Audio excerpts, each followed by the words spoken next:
मुरली अमृत की धारा है धारा, जो देती दुखों से किनारा। मुरली अमृत की धारा है धारा, जो देती दुखों से किनारा। भूले जीवन में हो जाए शिव बाबा मुरली में समझाए। भूले जीवन में हो जाए शिव बाबा मुरली में समझाए। ओम शांति। आज की तारीख है 7/1/2023 की साकार मुरली। बाबा के महावाक्य, मीठे बच्चे तुम्हें बाप द्वारा बाप की लीला अर्थात ड्रामा के आदि मध्य अंत का ज्ञान मिला है। तुम जानते हो अब यह नाटक पूरा होता है, हम घर जाते हैं। प्रश्न, स्वयं को बाप के पास रजिस्टर कराना है तो उसके लिए कौन सा कायदा है? उत्तर, बाप के पास रजिस्टर होने के लिए नंबर 1, बाप पर पूरा पूरा बलि चढ़ना पड़ता। नंबर 2, अपना सब कुछ भारत को स्वर्ग बनाने की सेवा में सफल करना होता। नंबर 3, संपूर्ण निर्विकारी बनने का कसम उठाना पड़ता और फिर रहकर भी दिखाना होता। ऐसे बच्चों का नाम ऑलमाइटी गवर्नमेंट के रजिस्टर में आ जाता है। उन्हें नशा रहता कि हम भारत को स्वर्ग व राज्य स्थान बना रहे हैं, हम भारत की सेवा के लिए बाप पर बलि चढ़ते हैं। गीत। ओम नमो शिवाय।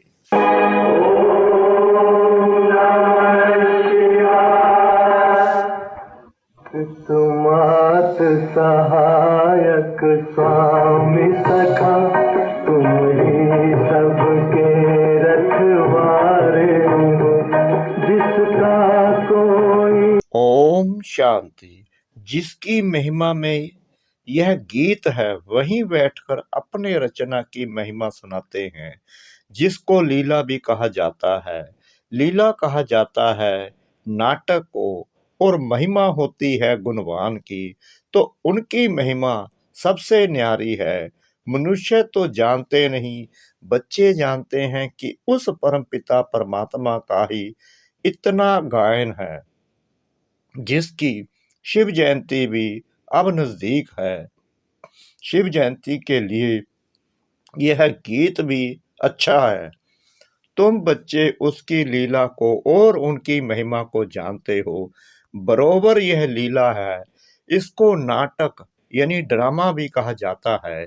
बाप कहते हैं कि देवताओं से भी मेरी लीला न्यारी है। हरेक की अलग अलग लीला होती है। जैसे गवर्नमेंट में प्रेसिडेंट का, मिनिस्टर का मर्तबा अलग अलग है ना। अगर परम पिता परमात्मा सर्वव्यापी होता तो सबकी एक एक्ट हो जाती। सर्वव्यापी कहने से ही भूख मरे हैं। कोई भी मनुष्य ना बाप को ना बाप की अपरम अपार महिमा को जानते हैं। जब तक बाप को ना जाने तब तक रचना को भी जान ना सके। अभी तुम बच्चों ने रचना को भी जाना है। ब्रह्मांड, सूक्ष्म वतन और मनुष्य सृष्टि का चक्कर बुद्धि में फिरता रहता है।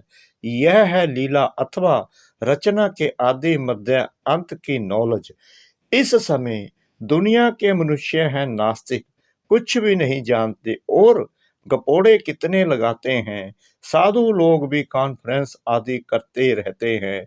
विचारों को यह पता ही नहीं कि अब नाटक पूरा होता है, अभी कुछ टच होता है, जबकि नाटक पूरा होने को आया है। अभी सब कहते हैं राम राज्य चाहिए।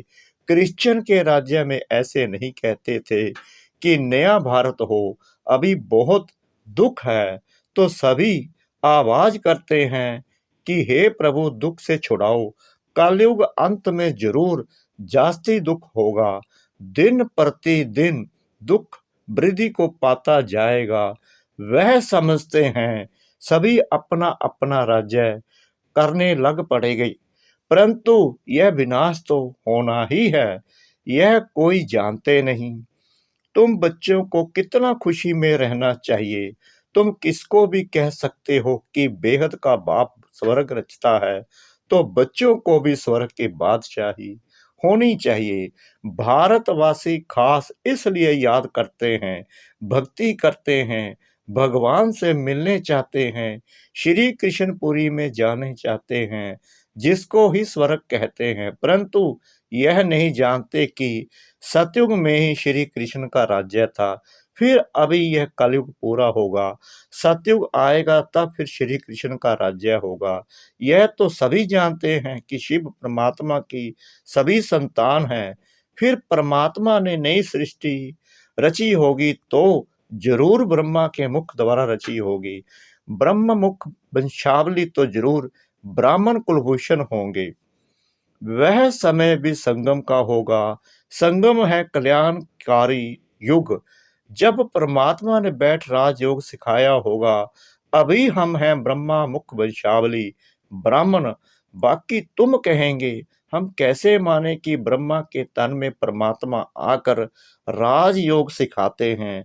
तुम भी ब्रह्मा मुख वंशावली बन राजयोग सीखो तो आपे ही तुमको भी अनुभव हो जाएगा। इसमें बनावट की व अंधश्रद्धा की कोई बात ही नहीं।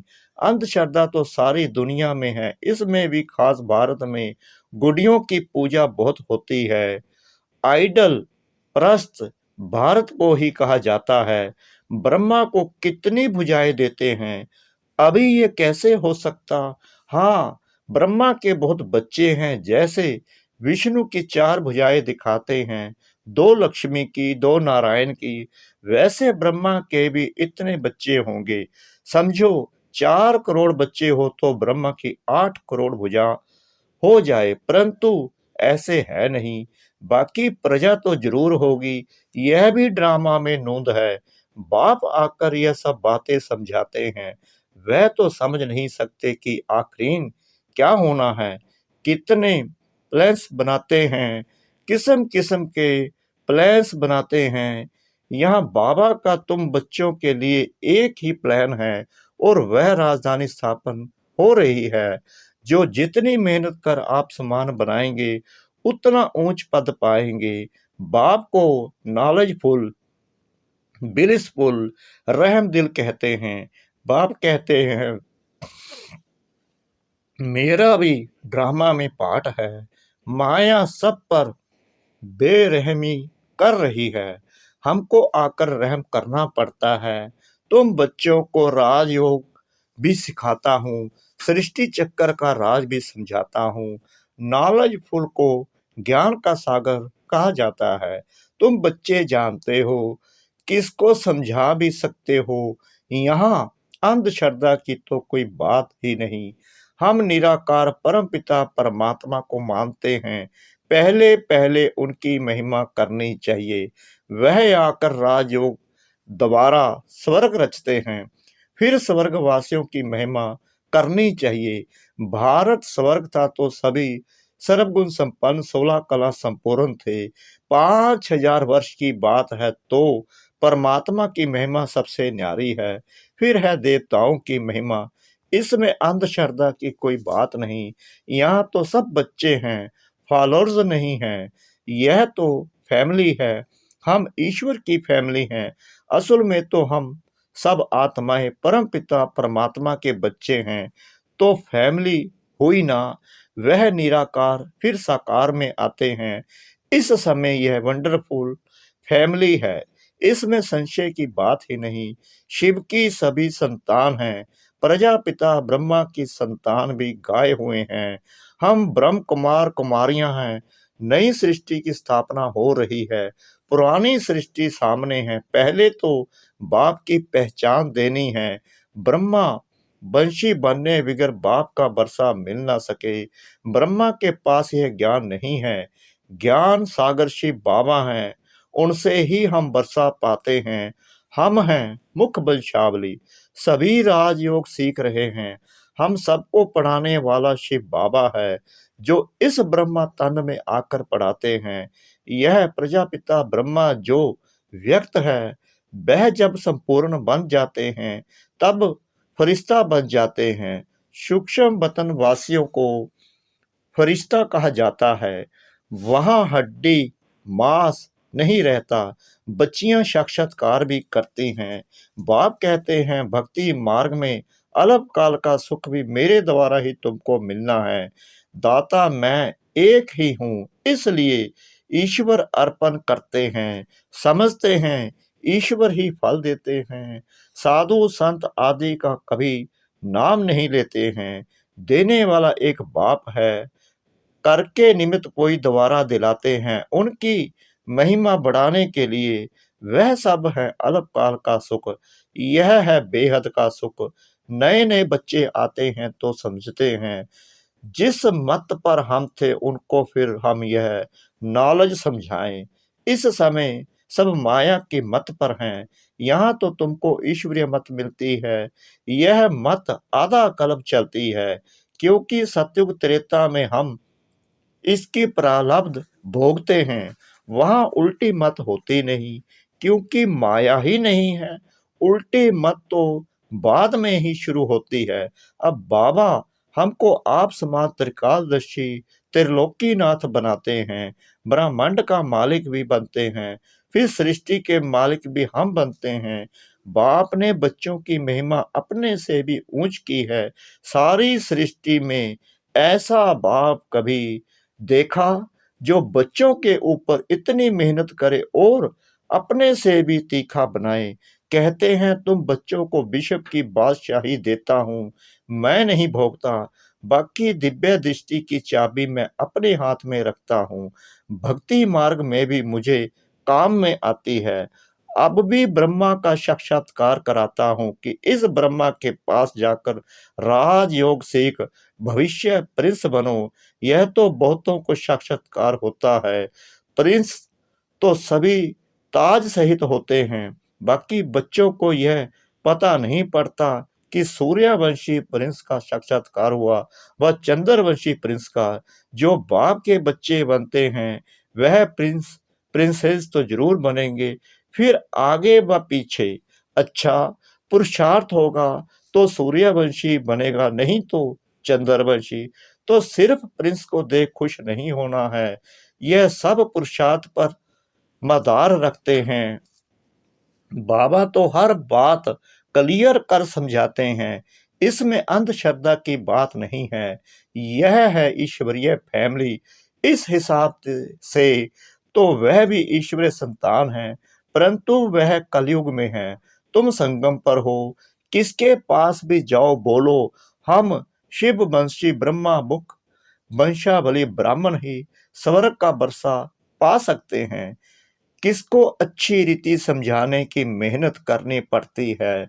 150 को समझाए तब उनसे कोई एक निकले। जिसकी तकदीर में होगा वह कोटों में कोई निकलेगा। आप सामान बनाने में टाइम लगता है, बाकी साहूकार का आवाज बड़ा होता है। मिनिस्टर के पास जाते हैं तो पहले वह पूछते हैं आपके पास कोई मिनिस्टर आता है।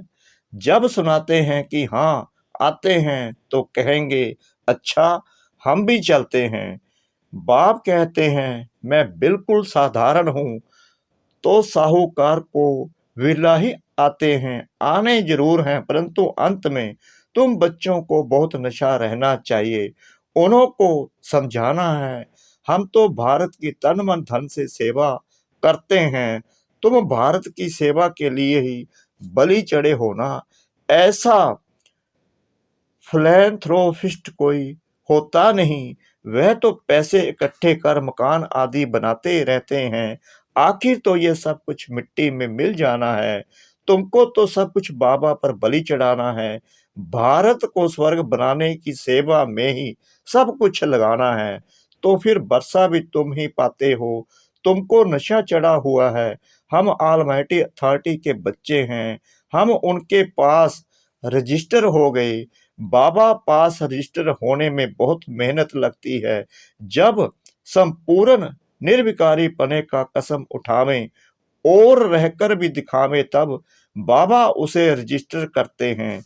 बच्चों को बहुत नशा रहना चाहिए कि हम भारत को स्वर्ग व राजस्थान बना रहे हैं, तब उस पर राज्य करेंगे। अच्छा, मीठे मीठे सिकला दे बच्चों प्रति माता पिता बाप दादा का याद प्यार और गुड मॉर्निंग। रूहानी बाप की रूहानी बच्चों को नमस्ते। हम रूहानी बच्चों की रूहानी बाप दादा को श्रद्धा भरी प्रेम भरी नमस्ते।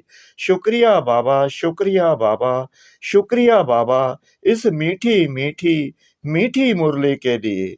धारणा के लिए मुख्य सार। नंबर 1, हम ईश्वरीय संतान एक ईश्वर की फैमिली के हैं। हमें अभी ईश्वरीय मत मिल रही है। इस रूहानी नशे में रहना है, उल्टी मतों पर नहीं चलना है। नंबर 2, भारत की सेवा के लिए ब्रह्मा बाप के समान पूरा पूरा बलि चढ़ना है। तन मन धन भारत को स्वर्ग बनाने में सफल करना है। पूरा पूरा दानी बनना है। वरदान, परमात्म प्यार की छत्र छाया में सदा सेफ रहने वाले, दुखों की लहरों से मुक्त भव। जैसे कमल पुष्प कीचड़ पानी में होते भी न्यारा रहता है और जितना न्यारा उतना सबका प्यारा है, ऐसे आप बच्चे दुख के संसार से न्यारे और बाप के प्यारे हो गए। यह परमात्म प्यार छत्र छाया बन जाता है और जिसके ऊपर परमात्म छत्र छाया है उसका कोई क्या कर सकता। इसलिए फक्र में रहो कि हम परमात्म छत्र छाया में रहने वाले हैं। दुख की लहर हमें स्पर्श भी नहीं कर सकती। स्लोगन, जो अपने श्रेष्ठ चरित्र द्वारा बाप दादा तथा ब्राह्मण कुल का नाम रोशन करते हैं वही कुल दीपक हैं। जो अपने श्रेष्ठ चरित्र द्वारा बाप दादा तथा ब्राह्मण कुल का नाम रोशन करते हैं वही कुल दीपक हैं। ओम शांति।